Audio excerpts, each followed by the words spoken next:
Good morning. My name is John Durand and I'm president of Terminal Business Velocity. Today I'm going to be showing you our latest version of our web application. We have multiple suites of application, desktop, hosted, as well as the web version, which all interact with your data. In this case here, I'm going to go and log in to a database online using the web version on my mobile phone. It's an Android phone. This will work on Android phones, iPhones, Android tablets, iPads, smartphones, Blackberries, and so on. So let me give you a little tour of what the system has to offer.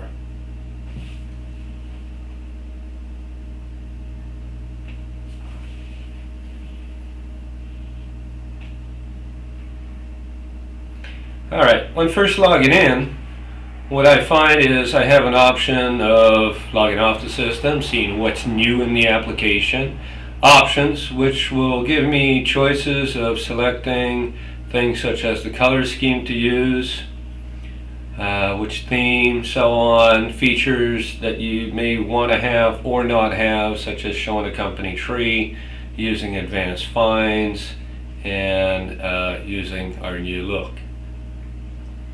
Simple features that you can enable or not. What I'm going to do here is I'm going to skip over the task list and I'm going to go to the Find button. Find is where I can actually look up anything. So this is a good tool for salespeople as well as technicians as well as managers and business owners. I can search by job, but here I'm going to go and look by company. Now with an ID status of anything, and the company I'm looking for is called San Diego Laboratories. So let's spell that correctly.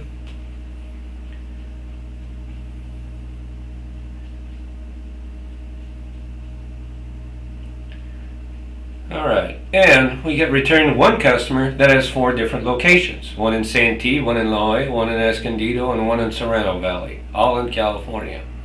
So I can direct my research now more into a specific location of that customer. In this case, I'm going to go to the UTC clinic in Serrano Valley.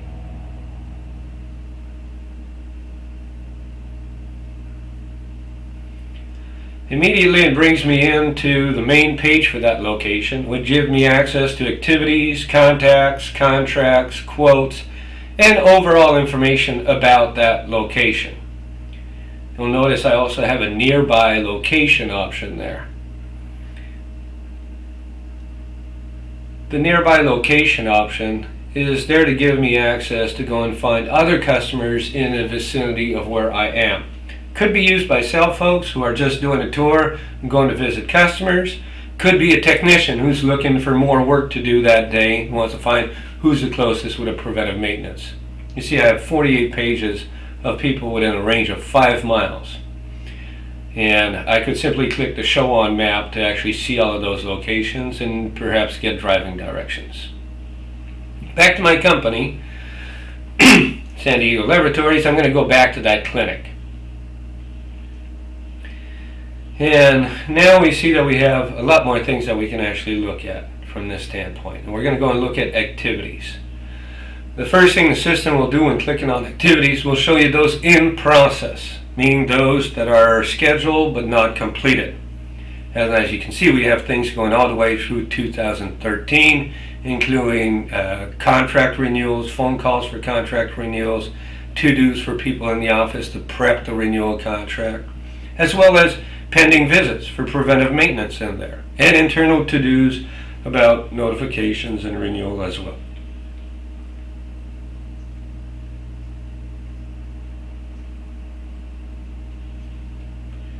Now, I can also look at what has been cleared in the past. So as you can see, I have 2 emergency calls there, and I'm going to take a look at the first emergency call, find out more information. Now I can see a lot of information about the call itself, when it was sent out, and so on. I have the contact information, but let me go to the field service reports and find out what was done that day. I can tell right now it's a UPS on which the call was done, and the manufacturer was Alpha. And let's go and see what was said by the technician at that time when we went to do the service. You see I have options on top for specific readings, test readings of that nature as determined, based on the equipment type and the job type.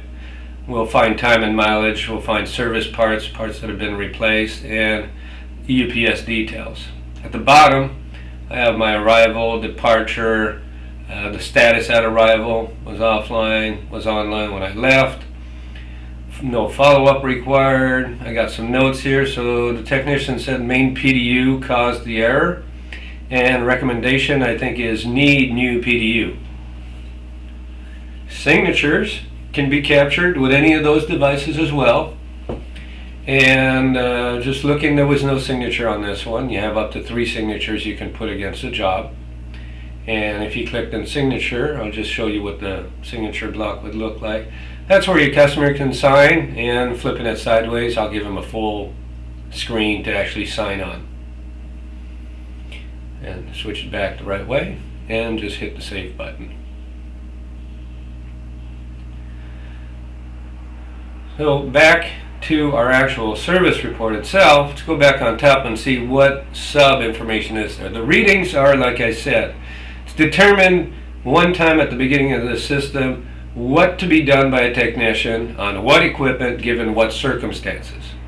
So, such as communication connection as a reading, alarm reviews, all of these things are things that I told the technician need to do when doing an emergency call on a UPS. So as you can see, there's a lot of voltage information. All of this, the drop-down list, they're all user-defined. Everything is defined by you. Time and mileage, let's go and see if there's an entry in there. Yeah, and the time and mileage, I see there's one entry. It's myself, arrival date, April 21st, 2010, and it was an hour and a half labor on site. Don't see any mileage entries. Let's go and look if there was any parts replaced. Under service parts, I see an EPE fuse for 500 volt, 25 amps. So that was used on that job. And last but not least, the UPS. So as I'm getting there, I may want to have known, more information about the UPS. What's the status versus in the contract? It's in the contract. It's an alpha. The model is 2330C. There's no serial number, but who's the contact for it? Date manufacturer, last time it was serviced. But I also have details, which is user defined as well. So if I click on details, this is what I care to know about a UPS, which is the number of fans, the color it is, the external bypass mode, which mode does it come with, and that again, drop down list, MBB. The KVAs, volts in, volts out, things of that nature. So I have full access to all the information about the piece of equipment before even going on site.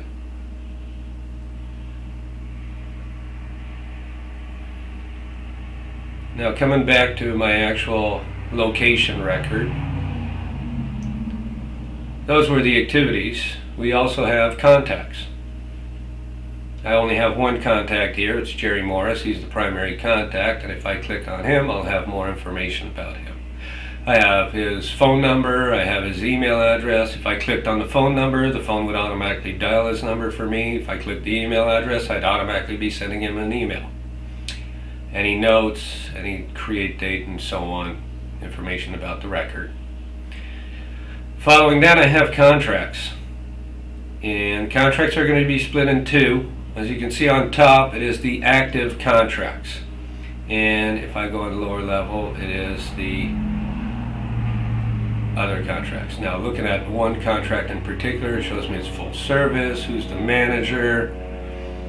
Going back to my actual contracts, now I can look at the expired ones. I can look up anything from the past, present, what's being, serviced, what is covered, a warranty. Let's take a look at the warranty, and I can find out, was there a job done on the warranty? Yes, there was a job done on a Mitsubishi 2330C. It's Unit B, and I could find the details about what was done on that. Back to my final one at the bottom is the quotes. In this case, there is no quotes, but it would be a list like that, and I could click in and find what was quoted, what prices, and so on. Now we're going to go back to the query screen just to give you a little idea here. Like I said, you can search on a whole bunch of things, but such as job, company, contact, full name, last name, location, field service report number, a quote that would have been handed out. And we can also go back to the home page here and go and look at a task list. Okay, so I'm going to look up tasks for this month. I'm going to select this month. And service type, I'm going to say anything. Calls, meetings, anything. So everything that's happening in the company right now. To-do activities, internal stuff, everything. Any activity. And I'm going to say, show me the ones that are cleared and not cleared. And I don't care about who manages or who assigns to, but I could filter it down to a specific individual or manager. And here's the list of activities for this month. It's page 1 of 10, so you can see there's a lot of activities. We have to-dos in there, phone calls for contract renewals. We have to-do for progressive billing. So we're generating progressive billing on them, and this is going to be reminders for the billing people to send out the invoices. Here's a reminder for service, pending service, so the dispatcher will be reminded on that date. Call the customer, set the appointment for visit to the site. So, in hard scheduled services versus pending, they can see everything that's happening, and I could filter it out, just find out what a particular technician is doing today, or a particular clerk, or even a salesperson. So I can track this from anywhere at any given time, just using my phone, my tablet, whatever smart device I have available to me. And that concludes our demonstration of our mobile application, and I hope you'll look at other videos we have. Thank you.